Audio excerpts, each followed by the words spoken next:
Hi there, this is Emily Craig, and this is my moon video, an alien moon. It is not ours.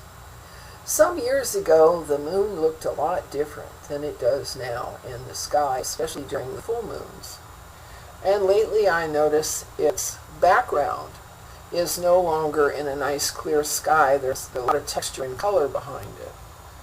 What we're told about the moon by the professionals is really silly because it's very close. It's only 8 Earth diameters away, and depending on where you live on plain Earth, it's a different size. Okay, so NASA's information is something we can giggle at.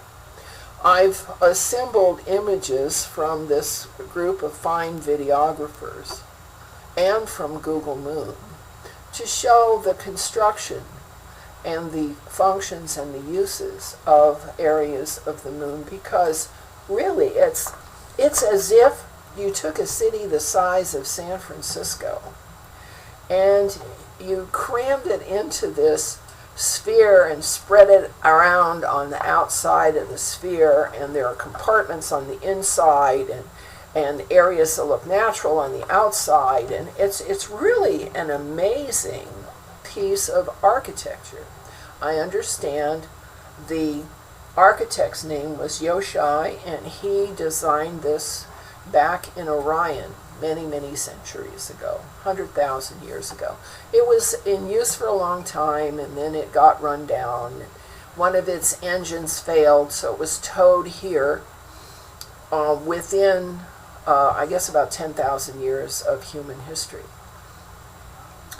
And Google Earth really provides us with some close-up views that put to rest the silly notions that it's a dead sphere pockmarked with craters. My goodness, it has very sophisticated architecture. Right now you're looking at the very front plaza that faces our side, and in the next view you're going to see Copernicus. Now Copernicus, which in the 60s was a crater where they grew vegetables, has been covered over with a canopy. So now it is a glass surface. In fact, the moon now appears like a plastic covered head of lettuce at the store. There's so much plastic or glass or plasticine covering most of its southern areas. Okay, there are also lenses on the moon, and there's one in this particular view. When somebody from here looks into one of those lenses, the view is that it is much deeper and much larger than is actually true. You might, well, I'll get into that. Now, Luna does not rotate because, like a sailboat, it has a massive keel, weighted keel, that keeps it oriented toward the Earth at all times. Okay, that orientation determines the position of the water reservoir underneath it. But except for that, up and down and gravity are negotiable on the moon. You find that there's a lot of different versions of up and down up there, and there you just saw the top of the keel. The front space that we see as up and down from here is not what's up and down there. And that's why so many lunar pictures are very difficult to interpret. There's also a problem of people's forms, people's faces, people's sizes. There are great big ones and little teeny tiny ones, and I cannot explain that to you. Okay, let's just say this is an unknown phenomenon, why the moon has huge faces and little teeny tiny people. It doesn't make any sense to me either, but that's how it is, so we're just going to have to accept it that way. Nathaniel Redman has taken a lot of pictures of the very plaza where most activity is going on. Then as we move over to the left side, the left edge, there are some artificial lights there, Aristarchus being one of them, and Bill Bryson has taken a lot of pictures, and Henning Kemner, of the inside of that left edge. And as you see, it's a compartment, and it's like a dormitory is what I would call it. A lot of people in there. It's completely lit from within. The moon is lit from within at all times. And the light it emits is a cooling light, not a heating light, like our sun's light is a heating light. So this is the left edge. Okay. Another videographer, Goran Abramovich, has taken a lot of pictures of the front side also, and he gets real up close. And what you can see is that the lights are placed there in order to hide activity. That's the purpose of the lights, to hide what's going on behind it, just as the purpose of the lenses is to change the appearance of what's going on behind it. Okay, now we'll look at Aristarchus. Aristarchus has a tradition behind it. It's a piece of technology, and in fact there's a replica of it down in the auditorium in one of the inner compartments.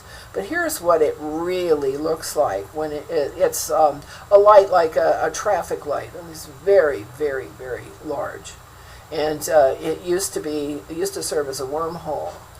Okay, now the back side of the moon is not dark. It gets as much light as the front side.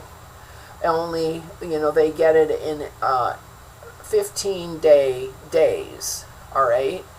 And that's the very back side. The back porch is what I call it. And there's the back porch viewed from top down, okay? And also on the back side, seen from a distance, when the lights come on, it's a carnival. It's beautiful the way they have arranged the lighting to create a crystal palace apparition that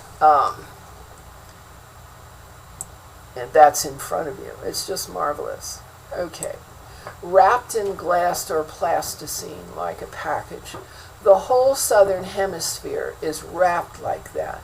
And where that button is, down by the South Pole, is where this building is, okay? And that's a very strange building. It's the only building I've seen that actually sticks out as a building. A lot of them are camouflaged. Here is the Tchaikovsky Lake, they call it. But that's not what it is. It's a park that's next to the back porch. That's where they have their sacred rites. And that's as much as I can tell you about it. Okay, there are people there at work and at play. And up at the very top, I found this video shot of a workroom. Okay. And here are guards standing guard duty. And in this next picture, we see there's a button on a square thing with, it's an engine, okay? And here's the diagram of that engine. The moon used to be self-moving, self-motivating, okay? There's more guards standing guard duty, and on the starboard side, you see where it's all lit because they have gardens. Okay, this is the front side going down to the South Pole. And there's that button in that building again. Okay, now it's a cityscape.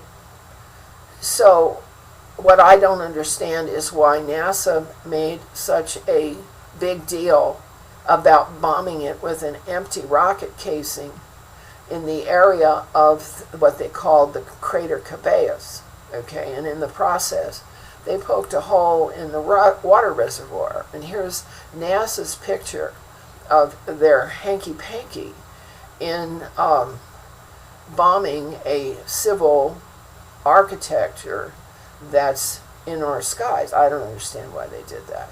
Now, NASA has done a lot of hanky-panky. Their first version of Apollo the 11 was done on Kubrick's soundstage, but it got used because of some events that happened during the excursion itself. Okay, there's a rover from Apollo 15, and you can see the background. It was nowhere near the moon when it was filmed. And here are shots of the soundstage, and you can see there's a lot more on the soundstage than just the moon. And here's the backside of the North Pole. And here's Neil Armstrong's footprint versus the texture of his boots. There's been a lot of collusion between NASA and industry in order to make the impression that they've done some things that they may or may not have done. But actually, in truth, NASA did get to the moon. Not when they said, and not how they said, but they got there. And they took some terrible pictures while getting there that they then had to Photoshop to make presentable. Look at this. This is a picture of people, and you can't see anything. They did get some good shots of people in the snow, and yes, it does snow on the moon. And later on, they got a flyby video of a ship that had been attacked and stopped on the moon that had a woman captain in it. Richard Hoagland gave me this picture. I still haven't figured it out, why there are big people on the top and little people on the bottom. This picture also, there's a glass partition, so you can't really see what's going on, just the decor. But on the right side of the moon, the starboard side, you see this square thing. And the official military video of the Anunnaki base is what comes up for me. See, there is that square thing, and you can see what's down under it. All right, and the reason I know this is an official Anunnaki film is because in many of its later shots, there are up on the top of the picture where you're supposed to be seeing the sky, there are faint reflections of somebody with the camera taking pictures. So it was taken from probably an office building quite some distance away, and the videographer zoomed in on this gunnery and zoomed in. Here we've got some of the workers at the military base, and they look pretty happy to me. And then we pull back, and you can see there's a lake there. And indeed, I finally was able to locate that lake on the Google map. So that makes, I like it when it makes sense, all right? So the Anunnaki are the ones who operate and maintain this base, and they're probably the ones doing the repairs and reconstruction of the front side so that there's no more bombs coming at them. They can feel safe. The next group is a series of video shots from the Japanese Space Agency, which they playfully published 90 degrees sideways. So the way they published them, you couldn't see what it was.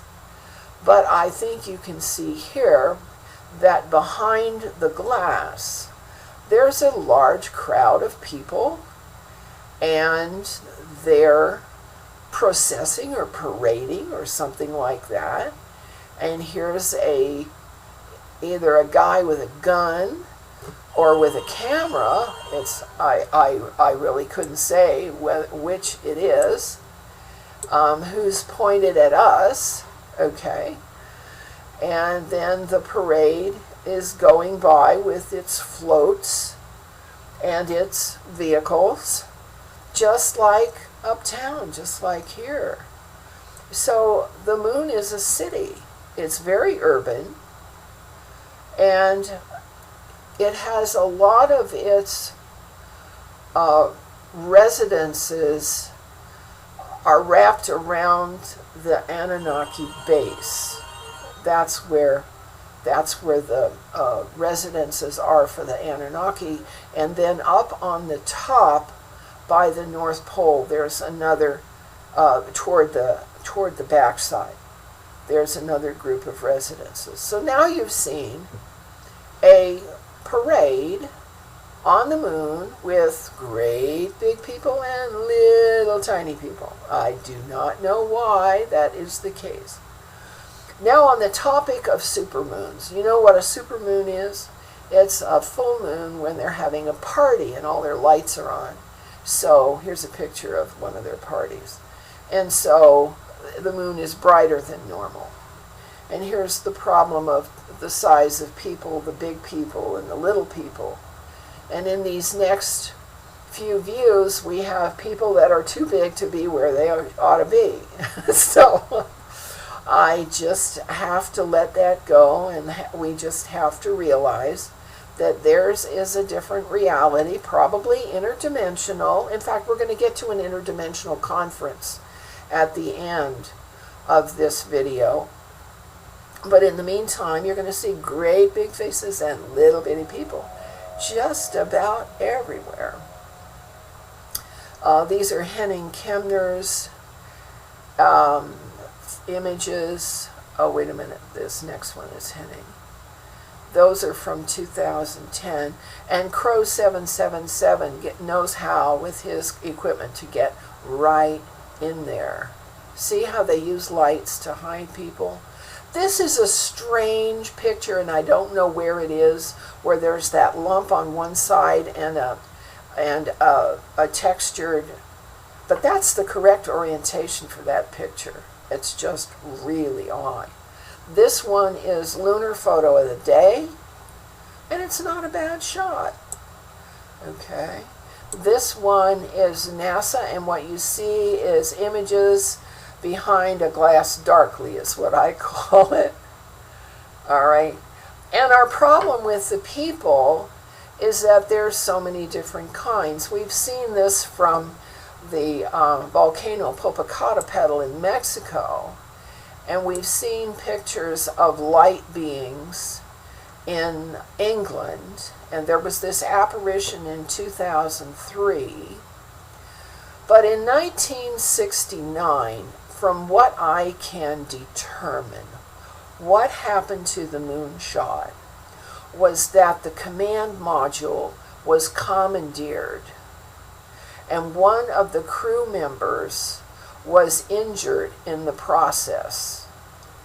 And they came in at the city where the Anunnaki have their base. And you see they're not flying in the LEM at all.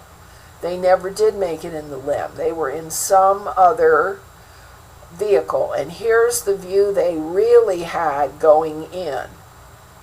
See what I'm saying? Because they went into an urban area with buildings. Okay.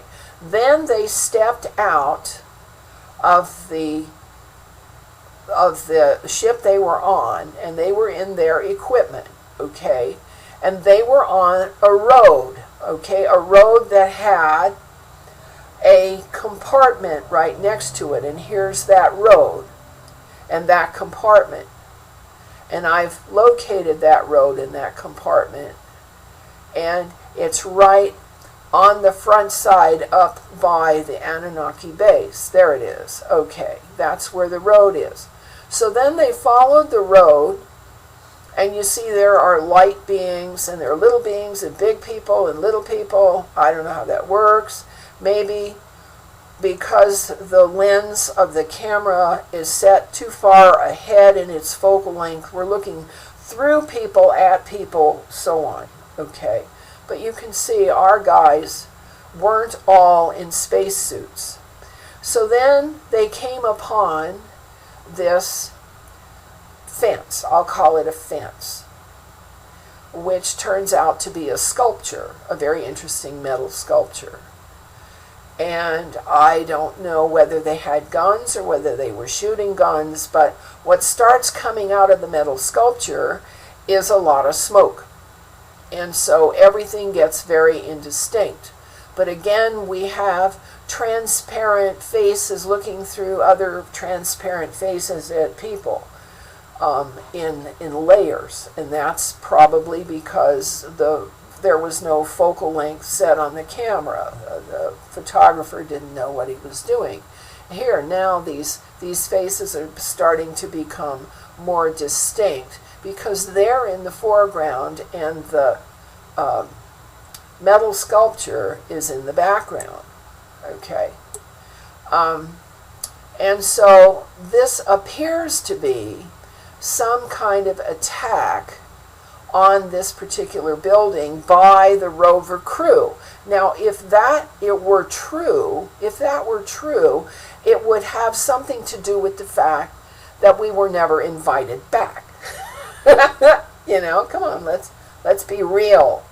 Let's be real about it. If our guys were guilty of trespassing, then of course they're not going to be invited back.